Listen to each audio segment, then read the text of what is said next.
Hi, David. Hi, Terry, how are you? Yeah, good, thanks. And you? I'm fine.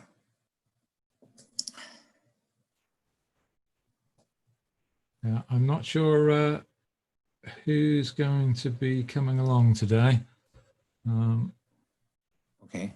It's like Animesh is on another call.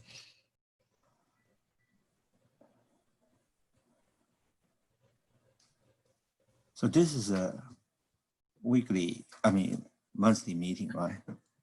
Bi-weekly, Terry. Yeah, yeah. So we're actually running two sessions on this day. We also do an Asia Pacific call, and so I'm lucky enough to sit in a time zone in the middle where I can span across both calls and try and keep things synchronized up. Yeah, that will be efficiency, right? You can cross two.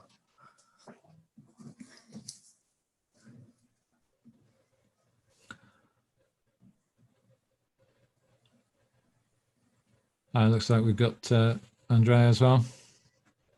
Hi there. Hi, Terry. Hi, David. Andrea, this is David Lai.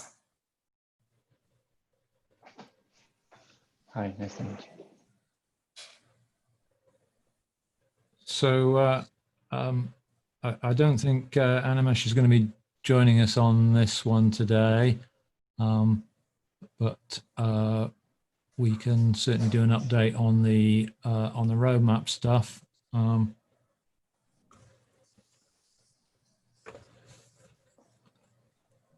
So we've had quite a few contributions over the past couple of weeks, and we seem to be building a bit of steam on this now, which is very positive.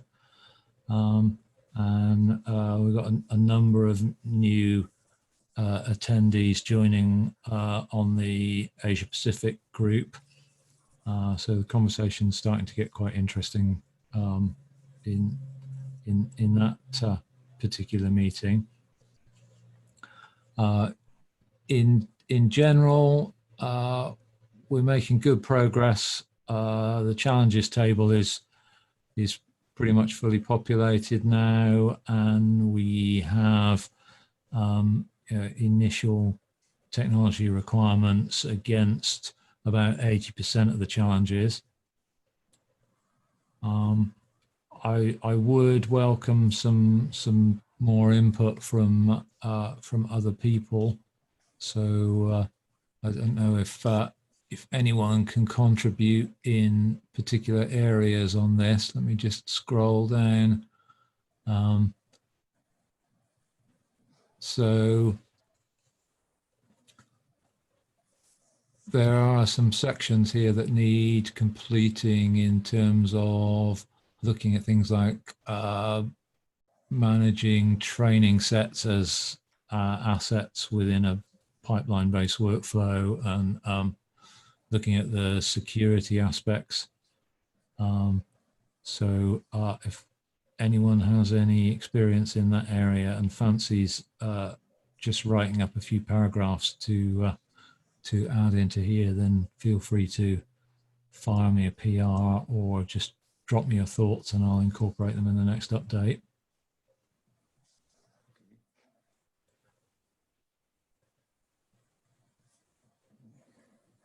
Other than that, the discussion today in the other session was primarily around what we need to anticipate in the future in terms of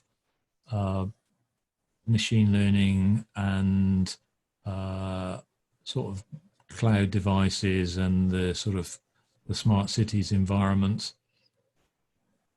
So obviously right now we're very much focused on machine learning in the cloud, but that is only suitable for certain types of workloads, and there are many high value problem spaces where it's just not going to be viable to move the data into cloud environments typically because there's too much data, or the challenges you're trying to solve are near real time enough that the latency would kill you.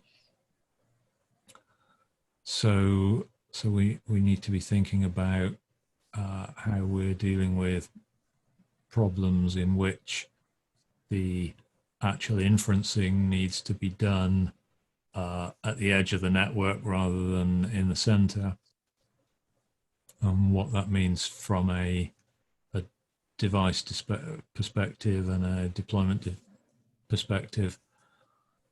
So certainly the challenge from a semiconductor perspective is very much about reducing the inferencing per watt equation to the point at which we're able to deploy models into silicon that is low enough cost and low enough resource requirement that you can afford to sprinkle it around liberally in the environment and have it react in real time to sensor networks and high volume data flows in the environment.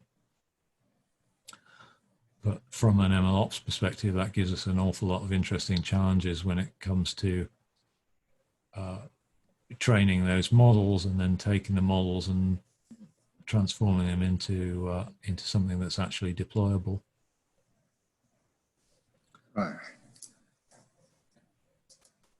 So I don't know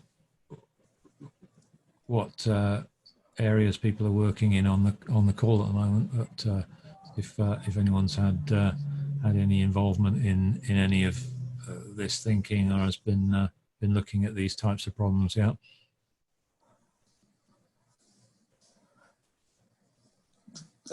Edge, that's interesting.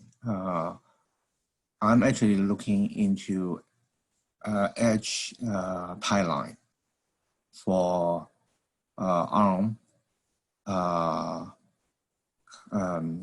devices.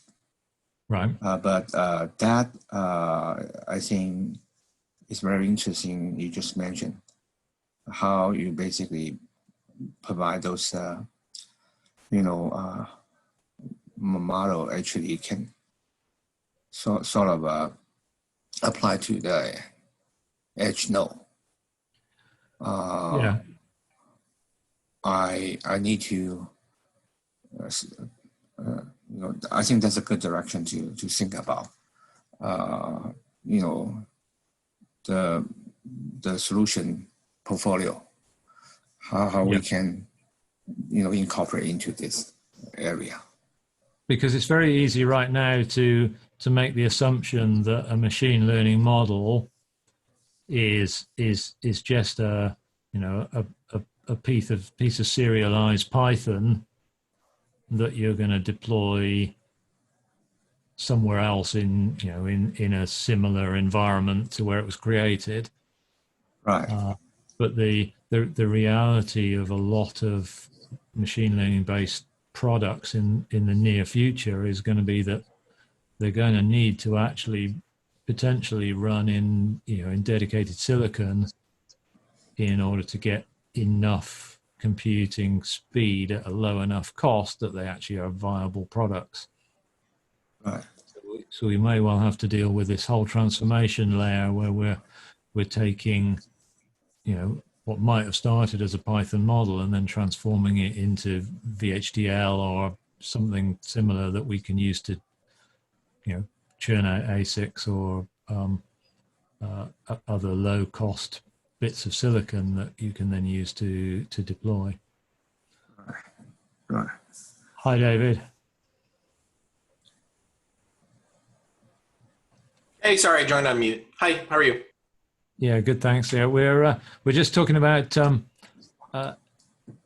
edge technologies and how that's going to impact MLOps and how we'd have to go about deploying models if we wanted to deploy them into cheap silicon rather than in cloud environments. Yeah, so what an interesting question. I just had a conversation yesterday specifically about IoT and things like that. I know that I'm a bit of a one-trick pony here, but I really do think so much of this does come down to metadata, which is to say, how do you describe the environment accurately enough at the start of training your model so that your MLOps pipeline can intelligently quantize, drop out, compress, whatever is necessary. Yeah, and I think that's a useful perspective to have on this. And I think actually we've got a bit of a gap in the roadmap in terms of looking at that perspective. So I don't know if you'd be willing to just give us a couple of paragraphs on that sort of metadata approach and how I mean, happy to page me in. I'm certainly not an IoT expert. It would be fairly high level, but it's exactly what I just said. And again, you should tag me in, and I'm happy to write it. But it's how do you describe the environment from the chipset to the instruction set to the amount of RAM to whatever it is of the target, so that things along the way in your MLOps pipeline can intelligently take action. Namely, the model can't be larger than 512 megabytes or something like that. Therefore, until you hit that criteria during your quantization phase, you can't move forward. Those kind of things. Yeah, and I think the other thing that we need to start thinking about more is the sort of abstraction standards that we use for models, because clearly we're going to need to cross compile if we're moving from cloud devices to edge devices for deployment, and we may even that's actually. Yeah, go ahead. No. I'm so sorry. I thought you were done. Yeah, well, no, I'll ramble on about this stuff for hours. So best interject when you can. Fair enough. All I was going to say is that is such an interesting problem. I know that ML Flow is currently messing around trying to come up with their own protos. It's interesting. I'm not entirely sure that we need necessarily standards like hardcore standards across the board. What we do need is standards that every step it looks for metadata. That's basically it. And then whether or not someone describes something as a GPU or NVIDIA or x86 or something like that, that's kind of up to the pipeline creator, at least in the short term. Because like trying to develop a universal standard now when it hasn't even been implemented, that may be a bit premature. But if we encourage steps to look for metadata, then all of us, and we can do some basic schematization around that metadata, namely, this is YAML, the YAML contains a version, whatever, right? That's probably a huge win for us. Yeah. So certainly with Jenkins X, we've been leveraging Onyx, which has been really useful in terms of providing a sort of abstraction layer for the models. But I think that's an area where we're probably going to need to do more thinking and start to encourage more people to get involved in developing the breadth of standards we need around that. And Terry, I have just some question. Are we gonna also define some API or data format and things like that, so that become an abstract level where different kind of devices can be, can using their native way and then provide some translation. So that what I mean is that we provide some abstraction of the API and data, metadata format and things like that, or data itself. so that at least can provide interoperability across diversified devices. Yeah, so I think this is one of those interesting areas where we need to see if this evolves naturally in terms of a project becoming a de facto standard in that area, or if we actually need to explicitly encourage it by developing some formal standards in that space. I note that Jeremy just joined as well. I won't throw him under the bus or anything, but interestingly, David, we are in the midst right now in the Kubeflow and Tecton communities having this very conversation about what these standards might look like. You're more than welcome to join our metadata conversations. We are just at the very start of the conversation. I think that we are looking to not develop standards, APIs of any kind right now. We are just looking for better or worse, defining the shell, the rough outline of a variety of set of things, and then individual domain owners will begin to fill in those, and there may be many that fill it in. Terry, you already mentioned Onyx. Onyx is a perfect example. We would never ask someone who's a pure TensorFlow shop or a pure PyTorch shop or something like that to go and adopt Onyx. They don't need to. That said, could there be a standard model metadata format that inside it would allow you to indicate, from, I don't know, a list of enums. Again, I'm being crazy here, but you get the idea. A list of enums say, I am Onyx, and then inside that are just a bunch of Onyx specific fields. Now, programmatically, I, as a workflow CD system, could look at that and say, oh, I understand Onyx, and therefore these fields inside make sense to me, and I can do it. Or it's I don't understand Onyx at all, so I'm going to skip over this or fail in some elegant way. That would be enough for a great starting point. Whether or not Onyx has the same fields as TensorFlow has the same fields as PyTorch, that I think is a discussion that we have to have down the line. Right. Yeah. I think that's a great approach. Yeah, and I think there's a clear need from a requirements perspective to have some abstraction layer within the hierarchy, because if you can treat a model somewhat generically, and then build on either side of it, so you've got a pipeline which is flowing into the construction of the model, but then you've also got an operational and inferencing side of your solution which is consuming the model, then being able to have some degree of abstraction between those technologies is actually very beneficial. So the optimal tooling and language environment for creating the model may not be the same as the optimal environment necessary to run the model or inference on the model. And we already know that in the most extreme cases we may be sort of training on a giant server farm of GPUs and then trying to transform the results of that into silicon and deploying it as hardware.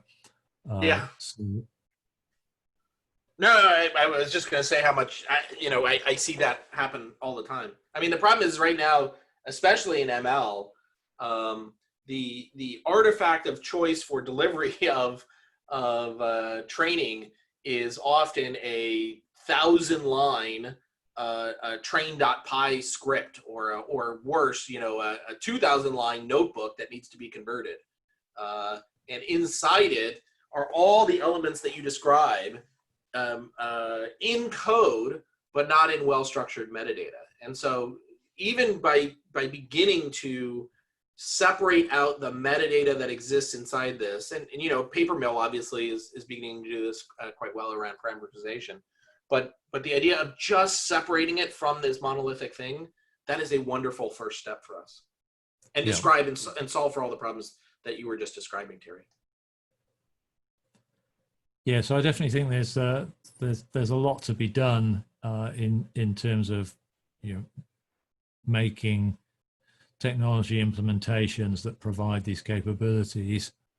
But I would encourage everybody to kind of use the roadmap as a scratch pad to record the challenges as we identify them, so that we you know, we're constantly working from a known set of things that we've identified that we want to solve and that we want products to potentially interoperate against in this area.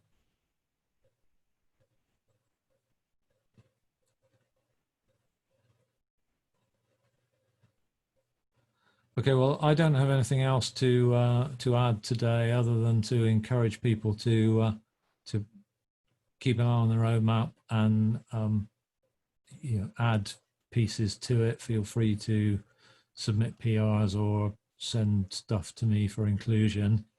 We're getting more and more contributions now, and it's really adding value to the document. And I hope that in another couple of months' time, we'll be in a position where we can actually publish the first version of this. No, I think that's fantastic, Terry, and well done on the continued work. I pasted, again, if you're interested, it's totally optional, the metadata conversations going on over with in the Kubeflow community. And as I mentioned, we've asked the Tecton folks to join up. We would love to have Jenkins there, of course, as well. All the folks to help develop some of these standards. The one you'll be looking for is every other Thursday at 8 a.m.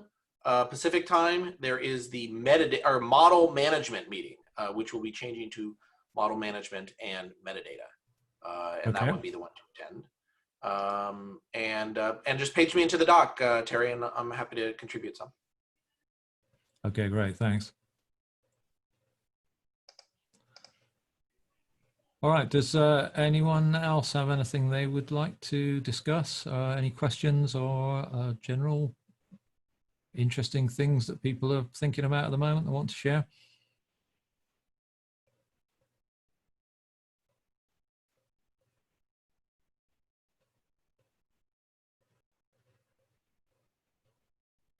Okay, I'll take that as a no then. All right, well, I think we'll call that a day at that then, and let everybody have their day back. Thanks all. All right, thanks. Thanks. Thank you. Thanks, bye.